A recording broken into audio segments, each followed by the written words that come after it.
Allergy जी कोणाला पण होऊ शकते आणि लहान मुलांमध्ये विशेषतः नवजात शिशु ते 12 वर्षे वयातल्या मुलांना तर हा आजार होतोच होतो. बालदमा, खाद्यपदार्थ, डाळी, दूध, शेंगदाणे, भात किंवा थंड पाणी किंवा थंड हवा, परफ्यूम पावडर अशा वेगवेगळ्या गोष्टींची ॲलर्जी असणं हे सध्या कॉमन झालंय. मग त्यावर उपाय एकच. नगर जिल्ह्यातील पहिले pediatric allergist doctor Sagar Wagh Delhi येथील Gangaram institute for post graduate medical education and research सेंटरमधून diploma in asthma and allergy हा कोर्स पूर्ण करणारे डॉक्टर सागर वाघ त्यांच्या वाघ नर्सिंग होममध्ये उपलब्ध आहेत कोणत्याही प्रकारच्या ॲलर्जीवरील उपचार, skin prick test, spirometry, impulse oximetry या तपासण्यांसाठी नगर सोडून कुठेही जाण्याची गरज नाही. संपर्क करा डॉक्टर सागर वाघ आणि डॉक्टर मृणाल वाघ यांचे वाघ नर्सिंग होम, बालरोग, स्त्रीरोग आणि प्रसूती तज्ञ, प्रसूतीगृह and advance neonatal intensive care centre, Chanakya Chowk, hotel Vaibhav मागे, बुरुडगाव रोड, अहिल्यानगर.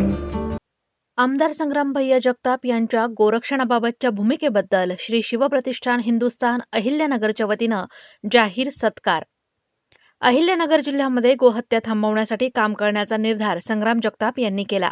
नुकत्याच कत्तलखान्यांवर सुरू असलेल्या छापेमारीबाबत बजरंग दलाचे गोरक्षक यांना घेऊन पोलीस अधीक्षक कार्यालय येथे त्यांनी जाऊन प्रशासनाचा सत्कार केला आणि त्यानंतर आपली भूमिकाही स्पष्ट केली.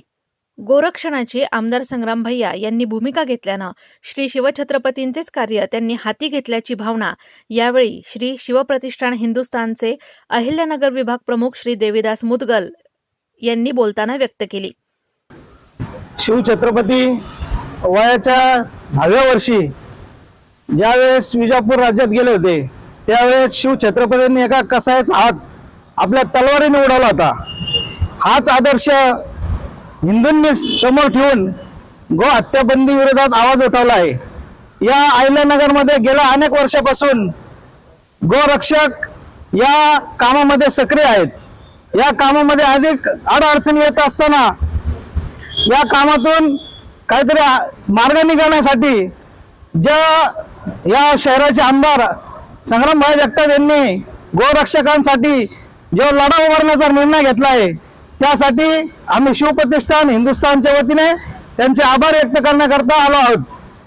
त्याचप्रमाणे येणाऱ्या काळात गो हत्या बंदीसाठी जे काही करण्याचा निर्णय संग्राम भैया जगतापने घेतला आहे त्यासाठी श्री शिवप्रतिष्ठान हिंदुस्थान त्यांच्या संघ खांद्याला खांदा लावून उभा राहील आणि येणाऱ्या काळात गोरक्षण जिल्हा मुक्त करण्याचा जो निर्धार आमदार संग्राम भैया यांनी केला आहे हाच निर्धार अहिल्यानगर मध्ये न राहता अखंड महाराष्ट्रात हा निर्णय त्यांच्या अध्यक्षतेखाली चालावा हा आम्हाला असं वाटतंय.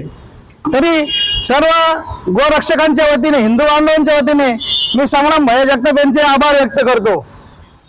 तसेच या गोरक्षणाच्या कार्यामध्ये आम्ही सर्व धारकरी देखील आपल्याबरोबर खांद्याला खांदा लावून यामध्ये जोपर्यंत अहिल्यानगर जिल्हा गोहत्या मुक्त होत नाही तोपर्यंत कार्य करत राहू असं प्रतिपादन त्यांनी यावेळी केलं. यावेळी श्री शिवप्रतिष्ठान हिंदुस्थानचे सर्व धारकरी उपस्थित होते.